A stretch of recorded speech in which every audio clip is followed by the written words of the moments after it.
Hi നമസ്കാരം ഫാസിലാണ്. എന്നോട് പലരും ചോദിക്കുന്നതാണ്, നമ്മളിപ്പോ ഇന്ന് NPK വളം നമ്മൾ ഇലകളിൽ സ്പ്രേ ചെയ്ത് കൊടുത്താൽ നമുക്ക് നാളെ നമുക്ക് കീടനാശിനി സ്പ്രേ ചെയ്യാൻ വേണ്ടി പറ്റുമോ, അല്ലെങ്കിൽ ഇന്ന് NPK കൊടുത്താൽ നാളെ മൈക്രോ ന്യൂട്രിയൻസ് നമുക്ക് കൊടുക്കാൻ വേണ്ടി പറ്റുമോ എന്നുള്ളത്. അപ്പൊ അങ്ങനെ നമുക്ക് തീർച്ചയായിട്ടും നമുക്ക് കൊടുക്കാൻ പറ്റുന്നതാണ്. കാരണം എന്താ വെച്ചാൽ നമ്മൾ ഇലകളിൽ കൂടി കൊടുക്കുന്ന വളങ്ങൾ എന്ന് പറഞ്ഞാൽ നമ്മൾ അതിരാവിലെ നമ്മൾ സ്പ്രേ ചെയ്ത് കൊടുത്താൽ അത് 2-3 മണിക്കൂർ കൊണ്ട് തന്നെ അത് ടൊമാറ്റോയിലൂടെ അത് വലിച്ചെടുക്കും, ഇലകൾ അത് വലിച്ചെടുക്കും. പിന്നീട് അത് ഇലകളുടെ മേൽഭാഗത്ത് ഉണ്ടാവില്ല. പിന്നെ അവശേഷിക്കുന്ന എന്തുണ്ടെങ്കിലും അത് ആവിയായിട്ട് പോവുകയേ ചെയ്യുള്ളൂ. അപ്പൊ നമ്മൾ കീടനാശിനി എന്ന് പറഞ്ഞ ഇലകൾ ഒരിക്കലും വലിച്ചെടുക്കൂല. ഈ ഇലകളുടെ പുറത്താണ് അത് നമ്മൾ വൈകുന്നേരങ്ങളിലാണല്ലോ സ്പ്രേ ചെയ്യുക.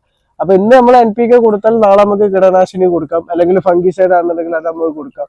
ഇനിയിപ്പോ മൈക്രോ ന്യൂട്രിയൻസ് ആണെന്നുണ്ടെങ്കിൽ പിറ്റേന്ന് രാവിലെ നമുക്ക് സ്പ്രേ ചെയ്തും കൊടുക്കാൻ പറ്റുന്നതാണ് കേട്ടോ.